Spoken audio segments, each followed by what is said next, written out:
हमारा नुकसान ये हो गया, मेरे ख्याल से 2-3 हजार जानों का नुकसान हो गया, और उस सड़क का नाम लोगों ने खूनी सड़क रखी। ड्राइविंग ट्रेनिंग स्कूल के सामने अभी आप मौजूद थे जब जी मीटिंग में जी मैंने पूछा, जी जी। एज अ ट्रांसपोर्ट मिनिस्टर हमने उसकी मंजूरी दे दी। 9 साल में उसमें आज तक ईंट नहीं जुड़ी अभी तक।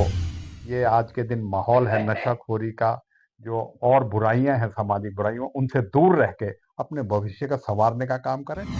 तो देश और प्रदेश में इस बार बदलाव हो पाएगा? बिल्कुल 100% बदलाव होगा, और जनता इस बात के लिए तैयार है। अब हम्म देखेंगे आप 15 दिन के अंदर अंदर आचार संहिता लगेगी हम्म चुनाव। जब हरियाणा की बात करें तो हरियाणा की सरकार तो बिल्कुल विफल है, क्योंकि ये बहुमत की सरकार नहीं है, अल्पमत की सरकार है, और गठबंधन नहीं है, ठगबंधन है सरकार जनता को लूटने का। और आप देख सकते हो कि पानी कब्रिस्तानों में हम्म 2-2, 3-3 फुट पानी रहना, हम्म और उसके लिए जब हम मांग करते हैं, चाहे विधानसभा में चाहे अधिकारियों से, हम्म। एक इंजन लगा के उसको भगाने का काम करते हैं। हमारे गांव में जो है अलग स्कूल बनवाया जाए, तो इस बारे में।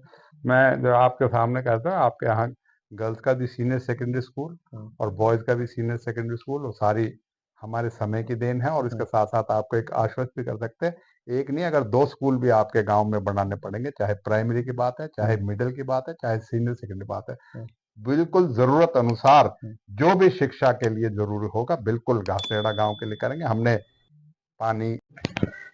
दोस्तों, स्वागत है आप सभी का केवल मेवात न्यूज में। मैं हूं आपके साथ मौज खान। दरअसल राजस्थान चुनाव के बाद अब हरियाणा में चुनाव का जो दौर है, चुनाव की जो सियासी पहल है, वो गर्माती जा रही है। लगातार नेता लोग गांव-गांव जा रहे हैं, लोगों से बातचीत कर रहे हैं कि इस बार जो है 2024 में जिस तरह से चुनाव का जो माहौल है वो गर्म हो चुका है, और जनता के बीच में जा रहे हैं, जनता से अपील कर रहे हैं कि इस बार हमें वोट दीजिए, हमें अपना प्रत्याशी चुनिए, और हमें विधानसभा में भेजिए। हम आपका जो है विकास कराएंगे, आपके मुद्दों को जो है हल करेंगे, आपकी समस्याओं को जो है हल करने का काम करेंगे। इसी को लेकर हमारी मौजूदगी फिलहाल नूह विधानसभा में है, और जिला हेडक्वार्टर नूह में है। मौजूदा हाल के विधायक चौधरी आफ्ताब अहमद जी पूर्व में मंत्री भी रहे हैं, उनके साथ खास बातचीत करते हैं। सर, सबसे पहले तो आपका बहुत बहुत स्वागत है। शुक्रिया। कैसे हो सर? ठीक है, ठीक। सर, अगर मुद्दों की बात करें, जिस तरह से आज मेवात जो है पिछड़ा हुआ है विकास को लेकर, यहाँ अगर बात करें तो हॉस्पिटलों में डॉक्टर नहीं है, पीने के लिए पानी नहीं है, बिजली टाइम पर नहीं आती, बहुत सारे मुद्दे हैं। मेवात यूनिवर्सिटी की लगातार आप मांग करते आ रहे हैं, आपने विधानसभा में भी शायद कई बार ये मुद्दा उठाया है, तो क्या कहना चाहेंगे इस पर? कहूंगा कि विधानसभा से पहले हमारे सामने चुनौती है लोकसभा की, हम्म और भारतीय राष्ट्रीय कांग्रेस और हमारी पार्टी और हमारे नेता उसके लिए अपनी तैयारी कर रहे हैं। हम्म और हम उम्मीद करते हैं कि भारतीय जनता पार्टी को कांग्रेस मुकाबला देगी, और मुकाबले में हम कामयाब होंगे, और केंद्र में सबसे पहले हम 2024 में कांग्रेस की सरकार बनाएंगे। और जहां तक आपने मुद्दों की बात कही किसी चीज के लिए, मैं कह सकता हूं कि पिछले 9 सालों में भारतीय जनता पार्टी की सरकार, और अब फिलहाल भारतीय जनता पार्टी और जजपा की गठबंधन की सरकार ने हम्म मेवात में जो जिला बनाने से लेके और जो बुनियादी काम हुए थे, चाहे राजीव गांधी पेयजल योजना की बात कर लें, चाहे स्कूली शिक्षा की बात कर लें, मेवात में एजुकेशन कैडर बनने की बात कर लें, जी। कॉलेजेस की बात कर लें, आईटीआईज की बात कर लें, पॉलिटेक्निक की बात कर लें, इंजीनियरिंग कॉलेज की बात कर लें, और जहाँ तक सेहत की बात है, जैसे आपने कहा, चाहे अस्पतालों की बात कर लें, चाहे डिस्पेंसरी सीएचसी की बात कर लें, और सबसे बड़ी बात, चाहे हम बात कर लें शहीद हसन खां मेडिकल कॉलेज के बारे में। जी शहीद हसन खां मेडिकल कॉलेज इस इलाके के लिए बहुत बड़ी सौगात थी। जी। चौधरी भूपेंद्र सिंह हुड्डा, कांग्रेस की श्रीमती सोनिया गांधी की बहुत बड़ी एक सोच थी। जिस इलाके में कहा जाता था इसमें यहाँ डॉक्टर नहीं है, हम्म वहाँ डॉक्टर बनाने के लिए हरियाणा 1966 में बनने से पहले रोहतक में अकेला मेडिकल कॉलेज हुआ करता था। उसके बाद दूसरा सरकारी मेडिकल कॉलेज नून जैसे जिगे में बनना अपने आप में बहुत बड़ी एक सौगात थी, बहुत बड़ी एक हमारी जो मांग से भी ज्यादा बढ़ के मैं कहूंगा जो एक थी जरूरत से जी, भी ज्यादा उसको पूरा किया और उसको इतनी बड़ी। और हमें खुशी इस बात की है कि 4 साल में हमने, जब हमें मिला तो 4 साल में हमने 2013 में उसको शुरुआत भी कर दी अपने समय में। और जो मेडिकल कॉलेज हजारों करोड़ रुपए से हमने बनाया, सोच के इस इलाके में बनाया, और उसकी रख रखाव तक ये सरकार नहीं कर सकते। आज उसमें वो अस्पताल खुद ही एक बीमार के हालात में पहुंचा दिया है इस सरकार ने। हुँ, तो मैं कहूंगा जो कांग्रेस के काम किए हुए शुरू हुँ, थे, उनको भी इस मौजूदा 9 साल की सरकार ने, बीजेपी की सरकार ने, उन्हें रोकने का काम किया। हुँ। ड्राइविंग ट्रेनिंग स्कूल के सामने अभी आप मौजूद थे जब मीटिंग जी, में जी, जी। मैंने पूछा, जी, जी। एज अ ट्रांसपोर्ट मिनिस्टर हमने उसकी मंजूरी दे दी। 9 साल में उसमें आज तक ईंट नहीं जुड़ी हुँ, अभी तक, मतलब कि वो जगह चिन्हित है, हुँ, पैसा दिया हुआ है, हुँ, सैंक्शन कर रखा है ड्राइविंग ट्रेनिंग, हुँ, उसमें काम ना हो क्या? तो आप सोच सकते हैं। हुँ, इसी तरह मैंने पूछा भी यूनानी मेडिकल कॉलेज जो हुँ, हुँ, हमारा 9 साल के पहले दिया हुआ एक, मतलब उसमें नहीं रखना। ये एक चीज को बढ़ाए नहीं तो कम से कम जो चीज थी उनको तो बरकरार तो रखते उन चीजों को। सड़कों का आप देख सकते हो कि 248 ए की जो नुहू शहर से लेके अलवर बॉर्डर तक 4 लेनिंग हुई थी, 2018 में इन्होंने मुंबई दिल्ली मुंबई एक्सप्रेस के नाम पे उसको छोड़ दिया, उसको अबेंडन कर दिया प्रोजेक्ट को। अब जब मांग हुई है, अभी इनकी डीपीआर बन के तैयार हो रही है। और जब हमारा नुकसान ये हो गया, मेरे ख्याल से 2-3 हजार जानों का नुकसान हो गया, और उस सड़क का नाम लोगों ने खूनी सड़क रख दिया। हुँ। कि कितना संघर्ष हमने सांसद से लेके और विधानसभा से लेके और सड़क तक, जो आप देख सकते हो, धरना प्रदर्शन सब हमने भी, लोगों ने भी किया। तो ये सरकार, मैं समझता हूँ, इसने जो एक पहल थी कांग्रेस की, उससे भटक के उन्होंने इस इलाके को विकास ना देके विकास को रोकने का काम किया। और उसके लिए मैं कहूंगा मौजूदा सरकार की एक जो सोच है, वो जिम्मेवार है कि इस इलाके से कांग्रेस को वोट मिलती है या उन्हें वोट नहीं मिलती, इसलिए इस इलाके को विकास से दूर रखा जाए। और उसमें ये नतीजा ये हो रहा है, आज स्कूलों में टीचर नहीं है, आज अस्पतालों में डॉक्टर नहीं है, आज सड़कों की मैंने बता दी, और रेन्यूअल परियोजना जो आज कर रही थी उसके लिए कितना प्रयास, हम जल जीवन मिशन के ये बड़े बड़े दावे करते हैं, और उसमें अभी भी हम हर रोज इनको कहते हैं कि मतलब दर्जनों गांव तो अभी भी हमारे हलके में ऐसे हैं जिनमें अभी पानी नहीं जा रहा। इसी तरीके फिरोजपुर झिरका के बहुत से गांव हैं।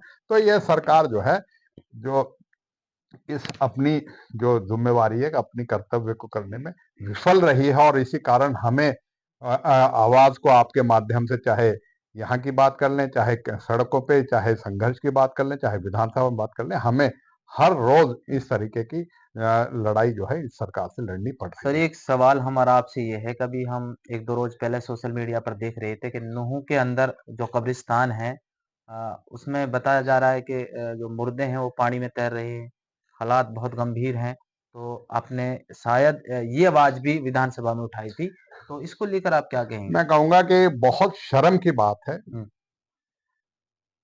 1.5-2 साल से एक चीज के लिए पीछे पड़ के कहना कि हुँ, असामयिक बारिश की वजह से पानी इकट्ठा हुआ, हुँ, और पानी कब्रिस्तानों में हुँ, 2-2 3-3 फुट पानी रहना। हुँ, और उसके लिए जब हम मांग करते हैं, चाहे विधानसभा में, चाहे अधिकारियों से, हुँ, एक इंजन लगा के उसको बकाने का काम करते हैं। हुँ, आज भी हमने आपके माध्यम से बताना चाहता हूँ, डिस्ट्रिक्ट म्युनिसिपल काउंसलर से, हुँ, कमिश्नर से बैठक करी है हुँ, सुबह इसी बाबत, जिसमें जो है पब्लिक हेल्थ के अधिकारी भी थे, अन्य अधिकारी थे, मीटिंग लिया बाकायदा से आज मीटिंग।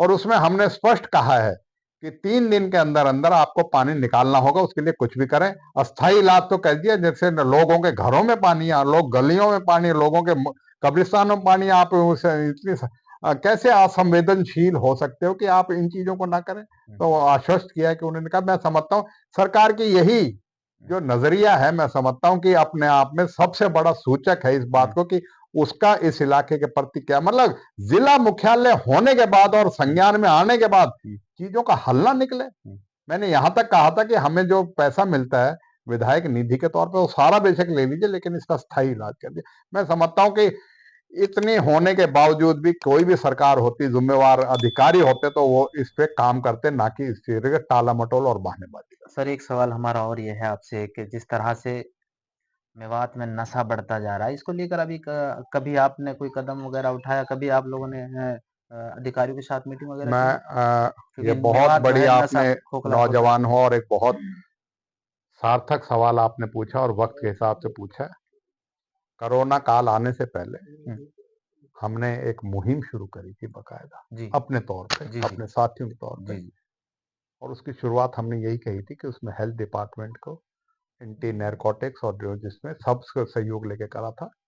और उसमें ही कही थी नशाखोरी बढ़ रही है। हुँ, दुर्भाग्यपूर्ण कोरोना आया, हुँ, एक साल आया, दूसरे साल आया, तो हमें वो उसमें मुहिम में, लेकिन हमने इसका विधानसभा में भी हुँ, और सरकार से भी बड़ी गंभीरता से हमेशा इसको लिया। और मैं मानता हूँ उड़ता पंजाब के बजाय उड़ता हरियाणा, और उड़ता हरियाणा में भी हरियाणा भी जैसे सिरसा हुँ, हुँ, और उस तरफ के इलाके हैं, हमारा इलाका भी है।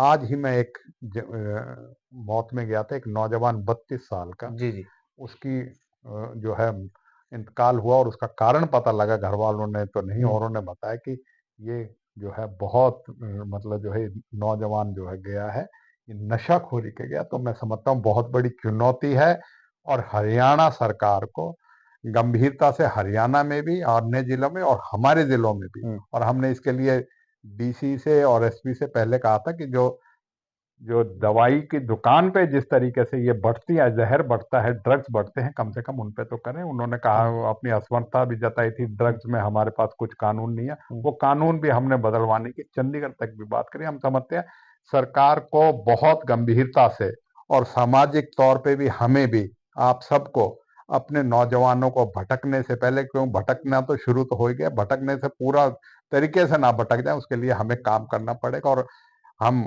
आपके माध्यम से अपने उलमाओं से भी, अपने सामाजिक साथियों से भी और अपने जागरूक साथियों से भी कहेंगे कि अपनी जिम्मेवारी से हम सबको मिलके इसके लिए सार्थक प्रयास करने पड़ेंगे, और हुँ। अपने लोगों को, अपने नौजवानों को संभालना पड़ेगा, और उनको जो हो चुके हैं उनको इस लत से बाहर निकालने की जरूरत है। सर बात कर लेते हैं चुनाव की खैर लोकसभा और विधानसभा को लेकर जैसे माहौल गरमाया हुआ है, तो आप लोगों के बीच में जा रहे हैं, तो कैसा प्यार, मान-सम्मान मिल रहा मैं है? समझता हूँ कि हरियाणा और हिंदुस्तान में भारतीय जनता पार्टी के कुशासन की वजह से बेरोजगारी, बेतहाशा महंगाई, भ्रष्टाचार हुँ, और लोकतांत्रिक साधनों को, मर्यादाओं को खत्म करने के लिए, हुँ, समाज जो है आर्थिक समानता में बहुत ज्यादा फर्क पड़ता जा रहा है। गरीब और गरीब होता जा रहा है, अमीर और अमीर होता जा रहा है। कुछ मुट्ठी भर अमीर जो है इस देश की 65% हुँ, संसाधनों पे काबिज होते जा रहे हैं। ये बहुत बड़ा गंभीर समस्या है, और मैं समझता हूँ कि किसानों का हुँ, आज के दिन मुद्दा उठा हुआ है, ये सब चीजें इस बात की सूचक हैं कि देश में एक बदलाव जरूरी है, और उस बदलाव करने के लिए भारतीय जनता पार्टी से छुटकारा पाना पड़ेगा। और उसके लिए कांग्रेस और सब साथी हम जो है लोकसभा की भी तैयारी कर रहे हैं, और आने वाले जब समय होगा तो विधानसभा में जब हरियाणा की बात करें, तो हरियाणा की सरकार तो बिल्कुल विफल है, क्योंकि ये बहुमत की सरकार नहीं है, अल्पमत की सरकार है, और गठबंधन नहीं है, ठगबंधन है सरकार, जनता को लूटने का। और आप देख सकते हो कि हुँ। किस तरीके से जनता को लूटा जा रहा है, और विकास के बजाय विनाश किया जा रहा नहीं, है हमारे हरियाणा में। देश के प्रधानमंत्री कह रहे हैं हम सबका साथ, सबका विकास, सबको साथ लेकर चल रहे हैं।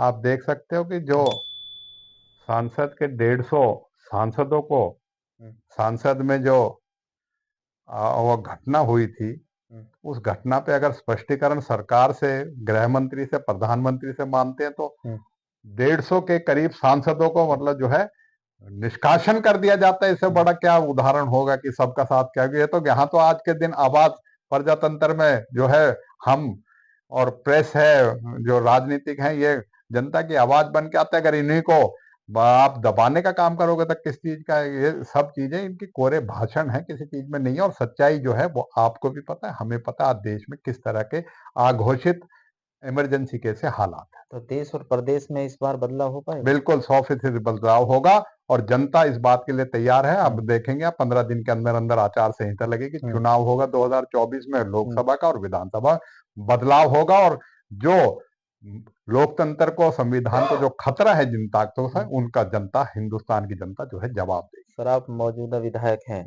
मेरा एक सवाल ये है कि मेरा गाँव जो है मेवात का बड़ा गाँव है और नूह विधानसभा का भी बड़ा गाँव है। मेरे गांव में एक स्कूल है। अगर बच्चों की स्ट्रेंथ की बात करें तो पूरे हरियाणा में सबसे ज़्यादा बच्चे मेरे स्कूल में हैं। तो हमने कई बार बोला भी है कि हमारे गांव में जो है अलग स्कूल बनवाया जाए। तो इस बारे में मैं जो आपके सामने कहता हूँ, आपके यहाँ गर्ल्स का भी सीनियर सेकेंडरी स्कूल हाँ, और बॉयज़ का भी सीनियर सेकेंडरी स्कूल, वो सारी हमारे समय की देन है। और इसके हाँ, साथ साथ आपको एक आश्वस्त भी कर सकते हैं, एक नहीं अगर दो स्कूल भी आपके गांव में बनाने पड़ेंगे, चाहे प्राइमरी की बात है, चाहे हाँ, मिडिल की बात है, चाहे सीनियर सेकेंडरी बात है, हाँ, बिल्कुल जरूरत अनुसार हाँ, जो भी शिक्षा के लिए जरूरी होगा बिल्कुल घासेड़ा गांव के लिए करेंगे। हमने पानी पीने के पानी के लिए आपके घासेड़ा गांव में महाग्राम योजना जो हाँ, तकरीबन 8 करोड़ की होगी, जिसमें स्वच्छ पीने का पानी हाँ, और जो सीवरेज की व्यवस्था जो है वो होगी। तो इन चीजों पे हम काम काम कर रहे हैं। हम समझते हैं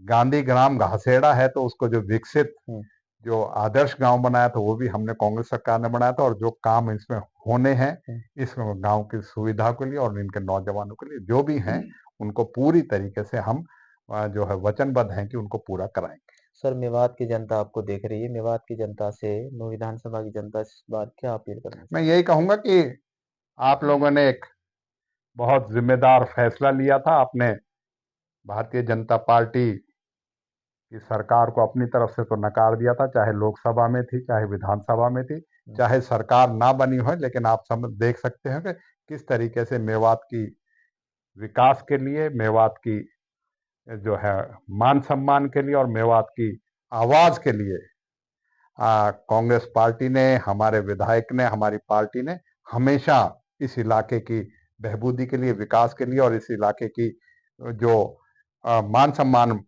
बरकरार रहे उसके लिए जो है पूरी लड़ाई लड़ी है। और आगे भी आप सब लोगों के मिलके हम हरियाणा में और यहाँ मिलके इस इलाके में जो एक विकास की बयार कांग्रेस के समय में शुरू हुई थी उसको हम फिर से हासिल करें, और यहाँ के युवाओं को, यहाँ के जो शिक्षित हैं, जो बेरोजगार हैं, उनको भी अवसर मिले। यहाँ के सभी, चाहे शिक्षा के, स्वास्थ्य के, चाहे सड़कों की, पीने के पानी, जो भी संसाधन है, नहरी पानी, स्वच्छ नहरी पानी मिले, उनके लिए काम करने का हम आगे आने वाले समय में बिल्कुल पूरी तरीके प्रतिबद्धता से, जो भी संसाधन है, नहरी पानी, स्वच्छ नहरी पानी मिले, उनके लिए काम करने का हम आगे आने वाले समय में बिल्कुल पूरी तरीके प्रतिबद्धता से उस पे ऊपर काम करें।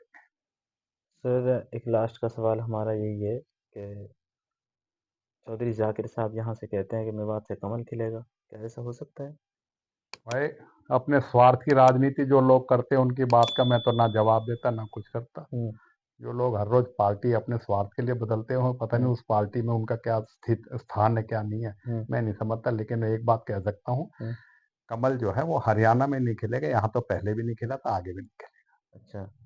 सर, हमारे ऑडियंस जो आपको देख रहे हैं उनकी उनसे क्या कहना भाई, चाहेंगे? मैं यही कहूंगा कि आप लोग सजग रहें अपने अधिकारों के लिए और अपने हुँ, जो है आगे आने वाली जिंदगी के लिए पूरी तरह प्रयासरत रहें, चाहे शिक्षा के क्षेत्र में हो चाहे अन्य क्षेत्र में हो। अपना उज्जवल भविष्य रखें, और जो ये आज के दिन माहौल है नशाखोरी का, जो और बुराइयां हैं, सामाजिक बुराइयों, उनसे दूर रह के अपने भविष्य का संवारने का काम करें। हम मिलके एक उज्जवल भविष्य की आप सबकी कामना भी करते लगता है इस बार रिकॉर्ड टूटेगा क्योंकि नूंह विधानसभा में ऐसा पहली बार हो रहा है कि आप दूसरी बार विधायक बनने जा रहे हैं। हैं। ये तो हम अपना कार्य करते हैं और ऊपर वाले की और लोगों की दुआएं हैं कि